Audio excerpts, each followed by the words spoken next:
Hello everyone and welcome back to The Crow. I'm Lauren Ballard, the multimedia editor for the Chanticleer, and The Crow is our podcast, and here we will briefly discuss and go behind the scenes on the stories that were published this past week.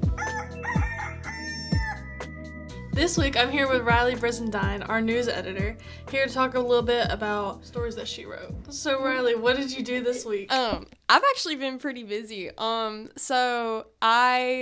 This week I've covered 2 stories. The first one was regarding the dining hall. Mm-hmm. The second was city council. So with the dining hall, the showcase station at the cafe, they're starting to do this thing where they rotate their menu out every week. So one week they had the hibachi noodle bar, where you can do your own noodles and your own meats, your own vegetables, whatever you want. And then I know earlier this week they did, so 2 weeks ago they did the hibachi / the ramen noodles, and you could do your own noodles, your own meat, everything. Mm-hmm. And then last week, and I think this week too, they did build your own pasta, so you could choose the noodles, the sauce, the meat. It's kind of the same thing. And they are also having like a third menu concept, and I'm pretty sure that's the like Mexican bowls. Mm-hmm. And they're still, according to Ashley Gaither, who's the field marketing specialist. Mm-hmm. According to her, they will have like a 4th menu item or like a menu concept, but they haven't decided on that yet. But all of this new rotation was pretty much put into place by Chris Bilbrey, who's the head chef for the cafe. And after they were reading the customer satisfaction surveys, like all those responses that were sent at the end of the semester, mm-hmm. they read those and they noticed like, oh, people wouldn't mind waiting in line for 3 or 4 minutes if it meant that they got extra food, or not extra food, but like fresh food. Mm-hmm. People wouldn't mind if they, were waiting a few minutes for food. So they thought, well, what if we had this option where people could personalize their own meals and, have these options and be excited about that. So then they went and it was him and Meredith Strain, who's the operations manager. They had some meetings and discussed this with Sodexo, and there it is. There it is, yeah. And so now there's going to be new options, and they'll rotate it out every week. And for right now, it's just going to be those 3 mm-hmm. until they have like a 4th concept that's finalized. And then, yeah. Have you gotten to try any of it? I personally haven't. So I'm actually not usually at the cafe a whole lot. I'm usually going to the T&B. Mm-hmm. But I did hear from the people I've spoken to, for example, Jace, who's in my story, shout out. But Jace Royston, I'm pretty sure is his last name. Anyway, he was the one who was like, yeah, this is really good. Like, it's my favorite thing on the menu. And he said that he liked having the ability to like control what he ate and like have that customization. Oh, so that's good. Mm-hmm. Well, so that was published earlier this week, like Monday or Tuesday. Yes. Well, when this comes out, it'll be next week. But you also had another story that just came out today. Mm-hmm. We're recording this on a Thursday. Yeah, this is January 29th when we're recording this. Yeah. And that was on City Council, which this is, I think, your second meeting? Mm-hmm. Your second City Council meeting? How was that? What went into it? It was very interesting. So, I'm trying to think. They had the work session before the meeting, and this was at the public safety complex instead of the city hall where they mm-hmm. usually do it. So they had that, and they were just talking about the things they wanted to prioritize and focus on for the next 4 years. And they didn't really discuss these in depth because I think this is just like the first time they're really speaking about it. Right. But they came up with the 5 priorities that they wanted to focus on, and they were quality of life, public safety, business and industry, the Jacksonville heritage, and marketing. Okay. So they talked about those things, and then they also were discussing ways that they could like advertise the city to mm-hmm. like, promote Jacksonville, all that. And I don't know if this would be like 100%, but I did hear Marcus Green suggest like, oh, we could reach out to JSU and see if they wanted to make this like a project where we could, advertise the city, maybe make videos, do all this stuff. Mm-hmm. It was just something that was suggested, but it does seem like a pretty cool opportunity to get to see. That is really cool. I really hope they push through and make some improvements. Not that Jacksonville, what they've been doing hasn't been bad. Of course. There's always good change and growth. Yeah. I also got to talk about Steve Seawalk.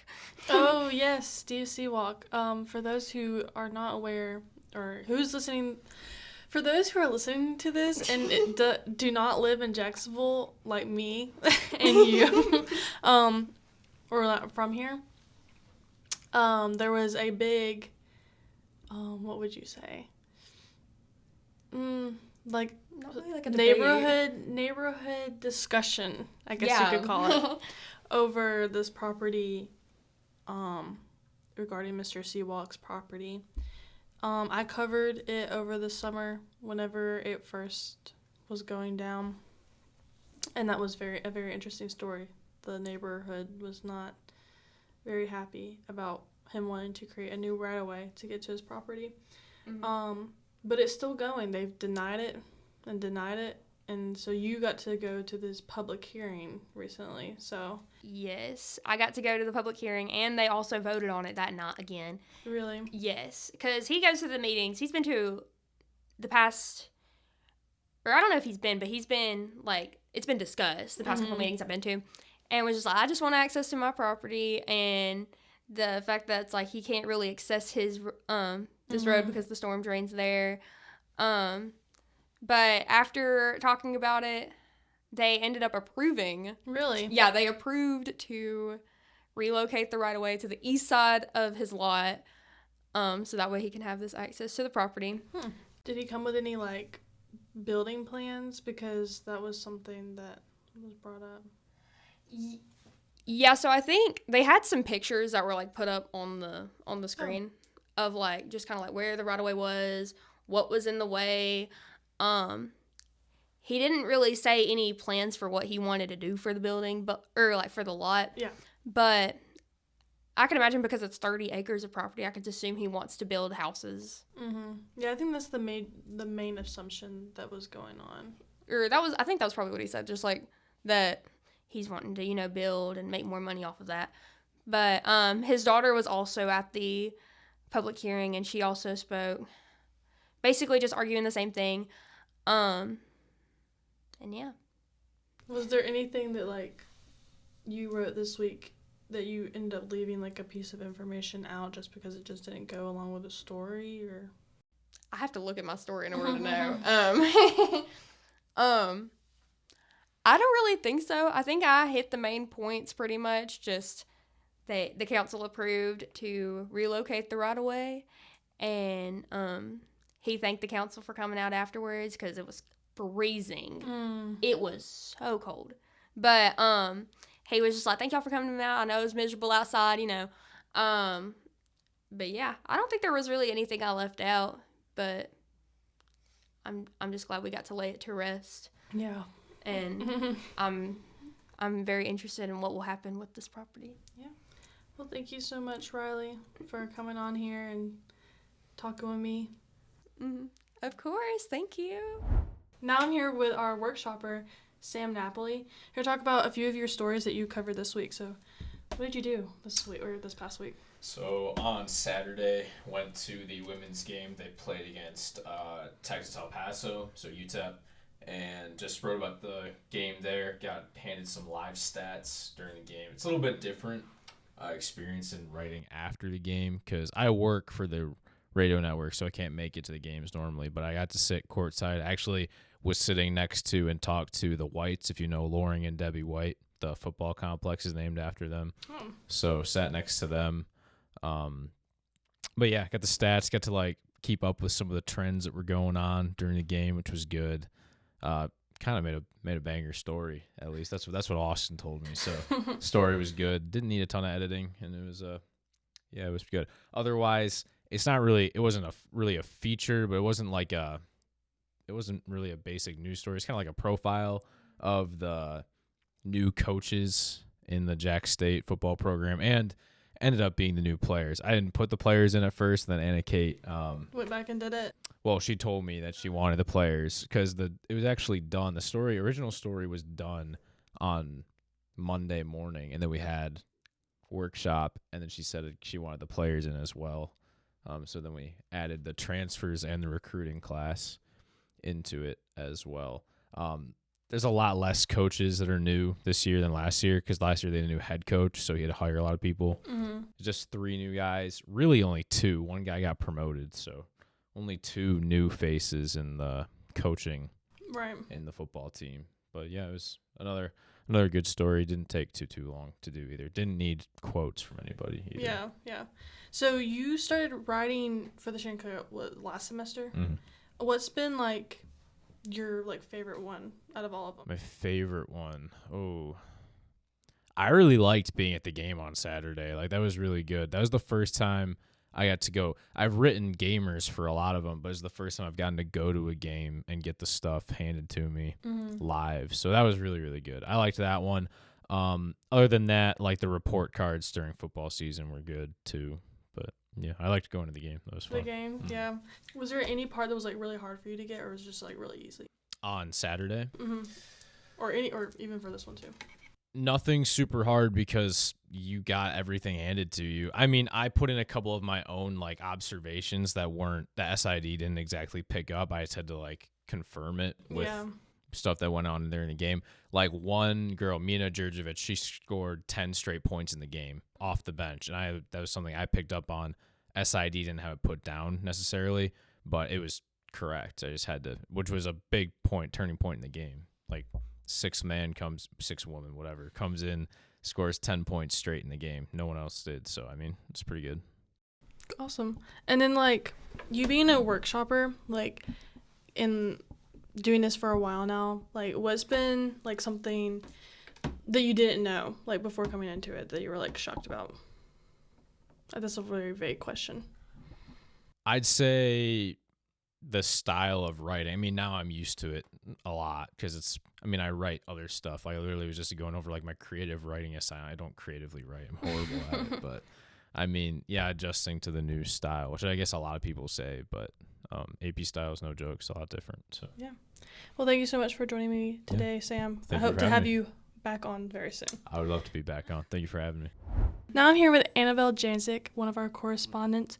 I'm here to talk about some of the stories that she wrote very recently that went up. So, Annabelle, what did you cover this week? These last 2 weeks I've been covering the Miss JSU beat. So originally I did a story about the who's competing in the pageant, and that was a lot of fun. So I talked to all of the pageant contestants. There's 8 of them.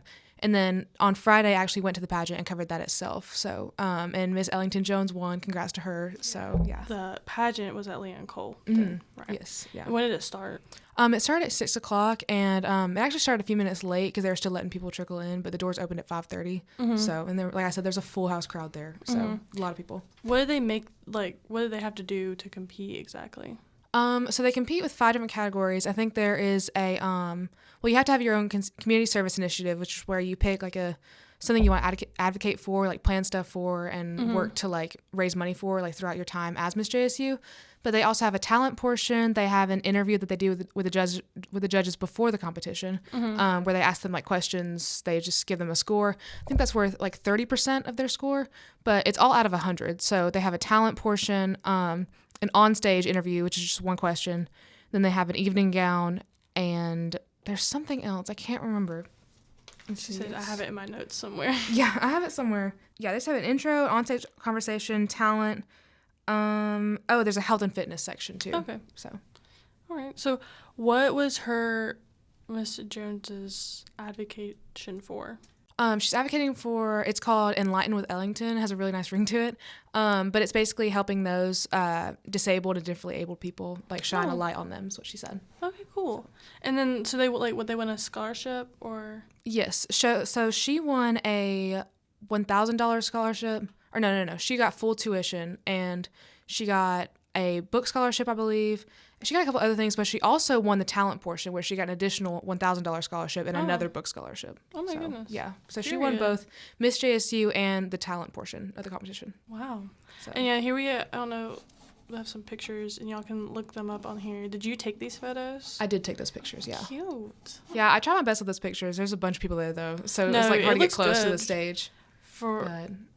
For where you were. Mhm. What time did you get there, like, early? Because you have, like, a pretty good seat, I'd say. Yeah, I got there like 5:15. Because I was trying to get there. That's what I wanted, to get a good seat, and I hadn't been able to get in contact with Abby Biddy, the coordinator of the pageant before. So I was like, I might as well get there early. So I got there at 5:15, sat down, sat my stuff like closest to the front as I could, because the front rows were like reserved for families and stuff.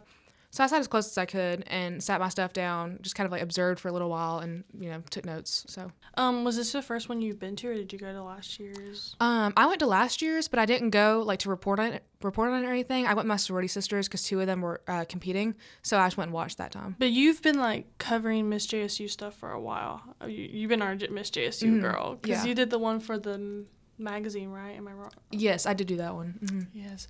So do you like is this one of your favorite ones, or do you like, is there a different type of story that you like covering better? I really like this kind of thing. I love advanced stories because not only is it interesting to me, it's also kind of convenient for my schedule because I have a lot going on all the time. Yeah. So I can normally just like contact people and talk to them.